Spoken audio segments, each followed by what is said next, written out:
Hello everyone, welcome back in the third segment of Introductory Optics lecture series।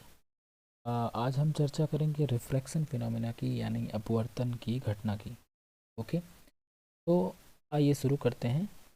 तो जैसे कि आप इस स्लाइड में देख पा रहे होंगे कि इस स्लाइड में हमारे पास एक ग्लास है जिसमें वाटर भरा हुआ है, पानी भरा हुआ है और इसमें एक स्पून रखा हुआ है। ठीक है, आप यहाँ पे देख पा रहे होंगे कि जो पोर्शन आपका वाटर में नहीं है, ठीक है, और जो पोर्शन आपका वाटर में है, दोनों जो हैं वो इस पॉइंट से इस कांटेक्ट सरफेस से एक दूसरे से टूटते हुए नज़र आ रहे हैं, ब्रेक हुए नज़र आ रहे हैं। ठीक है, जबकि अगर आप ये स्पून बाहर निकालें तो आप पाएंगे कि ये पूरा स्पून जो है ये कहीं से ब्रेक नहीं हुआ है।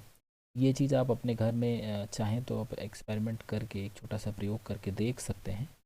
तो ये जो विभक्ति या जो ये ब्रेक टाइप का आपको दिखाई देता है, इसका जो कारण होता है, इसके पीछे जो वजह होती है, रीज़न होता है, वो क्या है? Refraction phenomena. ठीक, तो अगर हम रिफ्रैक्शन फिनोमिना की बात करें तो रिफ्रैक्शन फिनोमिना बेसिकली क्या होता है कि रिफ्रैक्शन फिनोमिना एक ऐसी घटना है जिसमें कोई भी वेव जो है वो एक मीडियम से दूसरे मीडियम में जाते वक्त अपने रास्ते से थोड़ा सा डेविएट हो जाती है या बेंड हो जाती है। ओके, लेट अस कंसीडर कि हमारे पास ये दो मीडियम है और ऊपर हमने मान लिया कि ये हमारा कोई एक मीडियम है एयर, नीचे हमने मान लिया कि एक मीडियम हमारा है क्या? गैस। ओके, लाइट मान लीजिए एक इसी एंगल पे आके यहाँ पे स्ट्राइक कर रही है इस सरफेस पे, एयर से लाइट हमारी इंसिडेंट हो रही है और ये इंसिडेंट होने के बाद दूसरे मीडियम यानी ग्लास मीडियम में चली जाएगी। ठीक है, यहाँ पे हम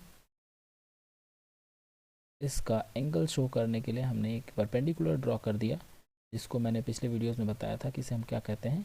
अविलंब कहते हैं या नॉर्मल कहते हैं। तो हमने एक नॉर्मल ड्रॉ कर दिया। नॉर्मल से जो आपकी ये आपतित किरण होती है जो एंगल बनाती है, ये क्या कहते हैं? आपतन कोण कहते हैं या फिर एंगल ऑफ इंसिडेंस कहते हैं। ओके, तो इसे हम थीटा आई से डिनोट कर। ओके, अब जैसा कि हम किस फिनोमिना की बात कर रहे हैं? रिफ्रैक्शन फिनोमिना की बात कर रहे हैं। तो रिफ्रैक्शन फिनोमिना में क्या होता है कि जब भी कोई वेव एक मीडियम से दूसरे मीडियम में जाती है तो क्या होती है? अपने रास्ते से या अपने पाथ से या अपने प्रारंभिक पाथ से बेंड हो जाती है, झुक जाती है। ठीक है, तो अगर ये हमारा अविलंब जो है वो इस तरीके से नीचे की तरफ ड्रॉ कर देते हैं तो यहाँ पे क्या होगा? ये इसका एक्चुअल पाथ है, ये इसका लाइट का जो इनिशियल लाइट हमारी आ रही थी, ये इसका एक्चुअल पाथ है। बट इस पाथ से क्या होगा? लाइट थोड़ी सी बेंड हो जाएगी, हमारी लाइट हमारी इस पाथ को फॉलो करेगी। ठीक है, और ये बेंड होने के बाद अविलंब से जो एंगल बनाती है इसे हम क्या कहते हैं? एंगल ऑफ रिफ्रैक्शन या फिर अपवर्तन कोण। ओके, तो ये पूरा फिनोमिना जो है ये किस फिनोमिना को दिखाता है? रिफ्रैक्शन फिनोमिना को दिखाता है। ठीक है, अब रिफ्रैक्शन फिनोमिना की बात कर रहे हैं हम लोग, तो रिफ्रैक्शन फिनोमिना ही रिस्पॉन्सिबल है लेंसेज के द्वारा हम फोकसिंग टाइप की चीज़ें फोकस कर पाते हैं, चीज़ों को देख पाते हैं फोकसिंग के थ्रू। हम मैग्नीफाइंग ग्लासेस की हेल्प से पढ़ने में या फिर मैग्नीफाइंग ग्लासेस की हेल्प से हम सूक्ष्म चीज़ों को मैग्नीफाई करके देख पाते हैं। ठीक है, प्रिज्म में भी रिफ्रैक्शन का फिनोमिना होता है जिस वजह से हम डिस्पर्सन देख पाते हैं। ओके, रेनबोज हम देखते हैं बरसात के समय पे आकाश में। रेनबोज बनने की वजह भी क्या, कौन सा फिनोमिना होता है? रिफ्रैक्शन का फिनोमिना होता है। तो इन सारे फिनोमिनास को हम इसलिए देख या समझ पाते हैं क्योंकि ये सारे फिनोमिनास इस तरीके के फिनोमिना हैं, रिफ्रैक्शन फिनोमिनास हैं या फिर अपवर्तन के फिनोमिनास हैं, इसलिए हम इन्हें देख या समझ पाते हैं। जैसा कि हमने जाना अभी कि रिफ्रैक्शन के फिनोमिना में क्या होता है? रिफ्रैक्शन के फिनोमिना में जब भी लाइट किसी एंगल पे किसी दो मीडियम के इंटरफेस पे इंसिडेंट होती है तो वो सेकंड मीडियम में इंटर करने पे अपने रास्ते से थोड़ा सा बेंड हो जाती है। ठीक है, तो और यहाँ पे दो मीडियम हमने लिए हैं, हमने एक मीडियम लिया एयर, दूसरा मीडियम लिया ग्लास, ठीक है। तो यहाँ हमारे पास दो क्वेश्चंस अराइज होते हैं, जो दो बेसिक क्वेश्चंस अराइज होते हैं वो कौन कौन से हैं। पहला तो एक क्वेश्चन अराइज होता है कि ये डायरेक्शन में चेंज होता क्यों है, कि एक मीडियम से जब दूसरे मीडियम में हम गए तो यहाँ पे डायरेक्शन में चेंज क्यों हो गया, और ऐसा क्या है इन दोनों मीडियम्स में जिसकी वजह से डायरेक्शन में चेंज यहाँ पे हम ऑब्जर्व कर पा रहे हैं। ओके, तो सबसे पहले बात करते हैं पहले क्वेश्चन के आंसर के लिए कि जब लाइट एक मीडियम से दूसरे मीडियम में जाती है तो वो अपना डायरेक्शन क्यों चेंज करती है। ओके, तो इसका बहुत ही सिंपल जवाब है कि जब लाइट एक मीडियम से फर्स्ट मीडियम से सेकंड मीडियम में जाती है तो अपना डायरेक्शन इसलिए चेंज करती है क्योंकि एक मीडियम से दूसरे मीडियम में जाने पर लाइट की वेलोसिटी क्या होती है, चेंज हो जाती है। ओके, अब मान लीजिए कि अगर जैसे यहाँ पे हम देख पा रहे हैं कि ये हमारा क्या है, एयर है, जो कि कैसा मीडियम है, एक रेयरर मीडियम है। ओके, रेयरर मीडियम यानी एक विरल माध्यम है। ओके, और इसी तरीके से ग्लास की हम बात करें तो ग्लास हमारा कैसा है, एक डेंसर मीडियम है, यानी कि कैसा है, एक सघन माध्यम है। ठीक है, तो जब भी लाइट किसी रेयरर मीडियम से डेंसर मीडियम में जाती है तो उसकी वेलोसिटी स्लो हो जाती है या घट जाती है। ठीक है, अब हम बात कर लेते हैं कि ऐसा मीडियम में ऐसा क्या होता है जिसकी वजह से ये वेलोसिटी घट जाती है। ठीक है, तो जिस प्रॉपर्टी की वजह से वेलोसिटी घट जाती है, मीडियम की जिस प्रॉपर्टी की वजह से वेलोसिटी लाइट की घट जाती है, उसको हम क्या कहते हैं, रिफ्रैक्टिव इंडेक्स कहते हैं। अगर हम दूसरी भाषा में कहें तो रिफ्रैक्टिव इंडेक्स को जनरली आप ऐसे समझ सकते हैं कि लाइट कितना किसी मीडियम में धीमा चलेगा, धीमा होगा, इसको मेज़र क्या क्वांटिटी करती है, रिफ्रैक्टिव इंडेक्स इसका मेज़रमेंट देती है। तो वो क्वांटिटी जो हमें ये बताती है कि लाइट एक मीडियम से दूसरे मीडियम में जाते वक्त धीमी हो जाएगी या तेज़ हो जाएगी, वो क्या कहलाती है, आपकी रिफ्रैक्टिव इंडेक्स कहलाती है। अब ये अलग अलग माध्यम के लिए अलग अलग होती है। ओके, अगर हम बात कर रहे हैं वैक्यूम की तो वैक्यूम का रिफ्रैक्टिव इंडेक्स कितना होता है, 1 होता है। इसी तरह अगर हमारे पास मीडियम के तौर पर एयर है, हवा है, तो उसका रिफ्रैक्टिव इंडेक्स कितना होता है, लगभग 1.0003 होता है। इसी तरीके से अगर मान लीजिए हमारे पास जो मीडियम है वाटर है, ठीक है, तो वाटर का जो रिफ्रैक्टिव इंडेक्स होता है वो कितना होता है, लगभग 1.333 होता है। ठीक है, या फिर मान लीजिए हमारे पास ग्लास है, ग्लास भी दो तरीके के होते हैं, आप सभी लोग जानते हैं, क्राउन ग्लास या फ्लिंट ग्लास। ठीक है, तो अगर हमारे पास क्राउन ग्लास है तो उसका लगभग 1.5 के आसपास होता है, और इसी तरह हमारे पास मान लीजिए फ्लिंट ग्लास टाइप है तो उसका जो रिफ्रैक्टिव इंडेक्स होता है वो लगभग 1.6 के आसपास होता है। तो ये कुछ मटेरियल्स जो बेसिक चीज़ें रहीं, बेसिक मटेरियल्स हैं जिनमें हम रिफ्रैक्शन फिनोमिना को नॉर्मली अपने दैनिक जीवन में ऑब्जर्व करते हैं, उनके रिफ्रैक्टिव इंडेक्सेस थे। ठीक है, अब यहाँ इस स्लाइड में आप देख पा रहे होंगे कि यहाँ पे कुछ मटेरियल्स का रिफ्रैक्टिव इंडेक्स और उनमें स्पीड ऑफ लाइट यहाँ पे मेंशन है। जैसे यहाँ पे आप सबसे पहले देख पा रहे हैं वैक्यूम में वेलोसिटी ऑफ लाइट जो है, जो जितनी स्पीड ऑफ लाइट होती है सेम यही बरकरार रहती है, और यहाँ पे जो आपका रिफ्रैक्टिव इंडेक्स है वो एग्जैक्टली 1 के बराबर होता है। क्योंकि रिफ्रैक्टिव इंडेक्स जो होता है वो क्या होता है कि वैक्यूम में velocity of light divided by the velocity of light या speed of light in the material. Okay, तो क्योंकि यहाँ पे हमारा मटेरियल भी वैक्यूम है तो इसके लिए जो हमारा वेलोसिटी होगा c के बराबर ही होगा, तो एक दूसरे से कैंसिल आउट होकर हमारे पास 1 वैल्यू आ जाएगी। इसी तरह एयर के लिए अगर हम बात करें तो एयर के लिए ओके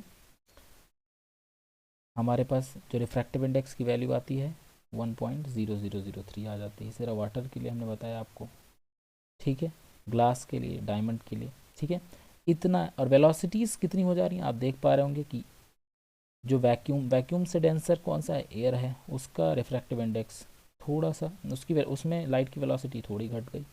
वाटर और ज़्यादा डेंसर है, इसमें लाइट की वेलोसिटी और ज़्यादा घट गई। ठीक है, इसी तरह पर्सपेक्स वाटर से भी ज़्यादा डेंसर है तो इसमें लाइट की वेलोसिटी और घट गई। ठीक है, ग्लास जो है यहाँ पे भी ये इन सबसे ज़्यादा डेंसर है तो यहाँ पे वेलोसिटी ऑफ लाइट और घट गई। डायमंड जो है ये और ज़्यादा आपका डेंसर है, डेंसिटी इसकी काफ़ी ज़्यादा है तो यहाँ पे स्पीड ऑफ लाइट काफ़ी ज़्यादा घट जाती है। ठीक है, अब अभी तो हमने बात की कि जो ये डायरेक्शन में चेंज होता है वो स्पीड ऑफ लाइट की स्पीड में बदलाव की वजह से डायरेक्शन में चेंज होता है। ठीक है, तो आइए अब जान लेते हैं कि जो बेंडिंग होती है लाइट की, ठीक है, जैसे मान लीजिए कि हमने अभी बोला कि आपका एक सेकेंड ज़रा, ओके, बेंडिंग जो होती है लाइट की वो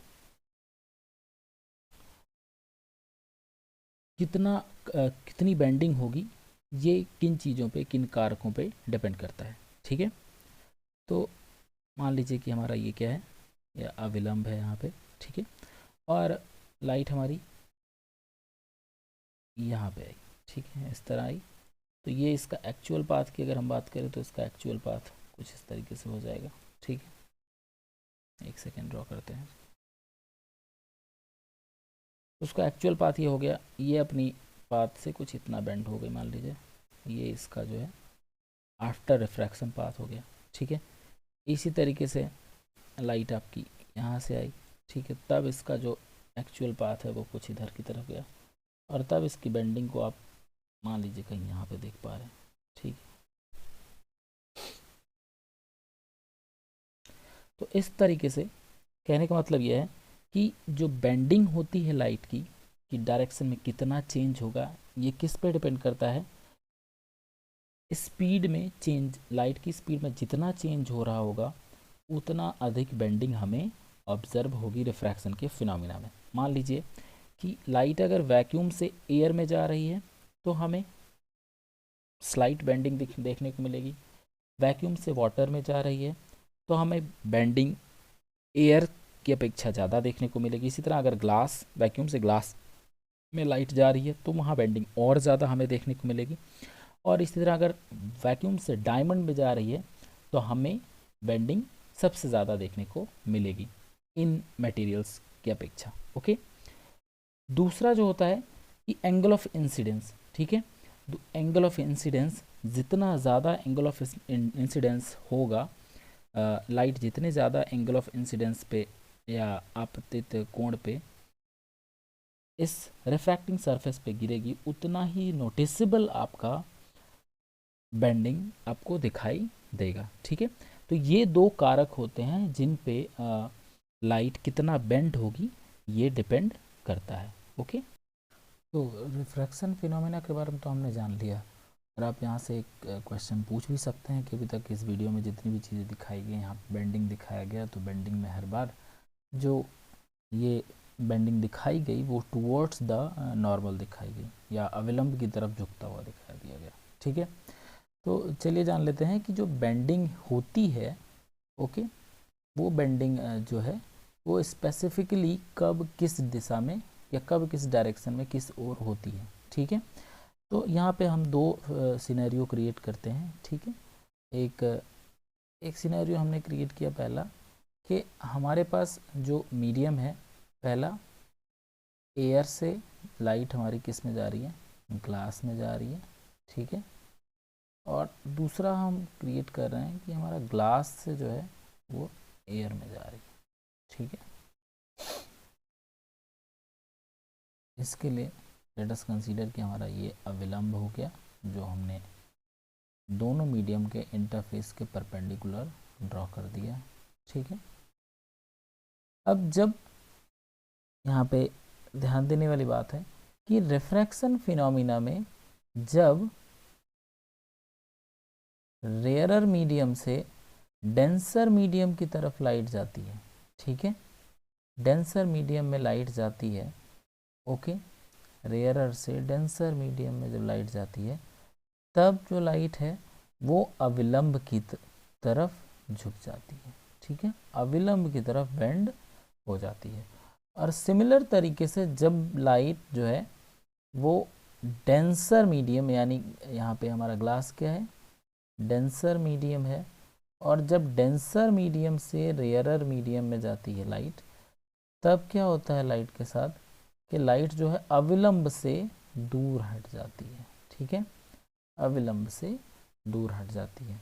इसका मतलब क्या है कि इनिशियली अगर ये एंगल थीटा आई था तो यहाँ पे जो हमारा थीटा आर यानी अपवर्तन कोण बनता है, तो यहाँ पे theta R is less than theta I when light travels from air, that is from rarer medium to denser medium, and in the similar manner when light travels from denser medium, that is from glass to air, then the angle of incidence is less than the angle of reflection। ठीक है, मतलब कि यहाँ पे हमारा जो theta are होगा वो थीटा आई से ज़्यादा होगा। ठीक है, अब लाइट एक मीडियम से दूसरे मीडियम में जाने पर स्लो क्यों हो जाती है? ऐसा क्या होता है कि लाइट की स्पीड घट जाती है रेयरर मीडियम से डेंसर मीडियम में आने पर, या डेंसर मीडियम से रेयरर में जाने पर बढ़ क्यों जाती है? लाइट रेयरर से डेंसर में आने पर अविलंब की तरफ क्यों झुक जाती है, और डेंसर से रेयरर में जाने पर अविलंब से दूर क्यों हट जाती है?